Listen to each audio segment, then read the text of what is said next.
এরপরে প্রশ্ন হলো, আমাদের এদিকে পৌষ মাস, শনিবার, মঙ্গলবার কোনো শুভ কাজ করে না, করলে নাকি অলক্ষণ হয়, যেমন বিবাহ, শাদী, বাড়ি তৈরি ইত্যাদি।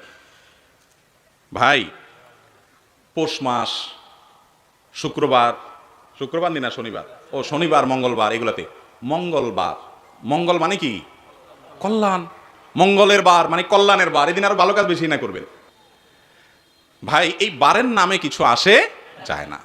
শনিবারে করলে বলে কয় সৈন্য পাইবে, এবার শনিয়ে পাবে, এরকম বলে কি বলে না?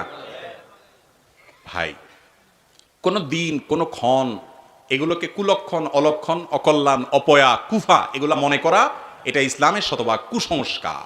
এটা ছোট শিরকপূর্ণ বিশ্বাস। ইমানদার মনে করবে আমার অকল্যাণের মালিককে আল্লাহ। ইসলামের নেকফালি জায়েজ আছে, বদফালি জায়েজ নাই। নেকফালি মানে হলো শুভ লক্ষণ, ভালো কিছু আশা করা। হুদায়বিয়া সন্ধিতে 4 দফা নবী করিম সাল্লাল্লাহু আলাইহি ওয়াসাল্লামের কাছে মক্কার মুশরিকরা লোক পাঠাইছে। একটাকে পাঠাইছে, নবী করিম সাল্লাল্লাহু আলাইহি ওয়াসাল্লাম জিজ্ঞেস করেছেন, তোমার নাম কি?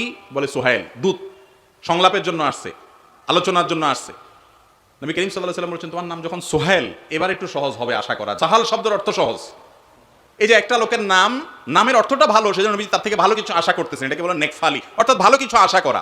কিন্তু আজকে সকালবেলা কাকের ডাক শুনছি, কপালে দুঃখ আস, কেউ মরবে, বাম চোখটা লাফাইছে আজকে, তাহলে শেষ, আজকে বিপদ একটা আসতেছে। বাইরে হওয়ার সময় ঝাড়ু দেখছি, তাহলে কপালে আজকে সারাদিন ঝাড়ুর বাড়ি আস। আর কাক ডাকলে তো যে মরার সংবাদ। আর যে দোকানে প্রথম কাস্টমার বাকি চাইছে, তাহলে তো আজকে সারাদিন এই বাকি দিতেই যাবে। প্রথম লোকটা আইসা দাঁত বাইর করে বলে, ভাই ভাঙতি আছে কিনা, শেষ আজকে দিন, এই দিতেই যাবে। এ ধরনের বিশ্বাস আছে না নাই আমাদের? এগুলো হলো আমাদের দেশের পুরাতন কুসংস্কার। নতুন একটা কুসংস্কারের কথা শুনেন যুবকরা ভালো করে। সেটা কি? নতুন বছরের প্রথম সময়টাকে যত উৎসব, ফুর্তি, আনন্দ করে কাটান, ভালো থাকা যাবে, বলেন না? নাউজুবিল্লাহ। আমি তো বলছি আপনারা সুবহানাল্লাহ বলবেন। দেখেন, বাচ্চারা যে সমস্ত কুসংস্কার আগে ধারণ করে আসছে, এখনকার তরুণ শিক্ষিত যুবকরা তারা ওই সে পেগানদের কথা শুনে তারা মনে করে রাত 12টা 1 মিনিট জায়গায় বসে আছে। বেটা ফজর নামাজ পড়ে নাই কোনোদিন, আল্লাহ জানে পড়ছে কিনা, সেই বেটা বসে আছে রাত 12টা 1 মিনিটে। কিসের অপেক্ষা? নতুন বছর আসলে উনি একটু আতশবাজি করে ফুর্তি করবে। তো ফুর্তি করলে কি হবে? সারা বছর ভালো থাকবে। এটা কুসংস্কার না? কুসংস্কার না?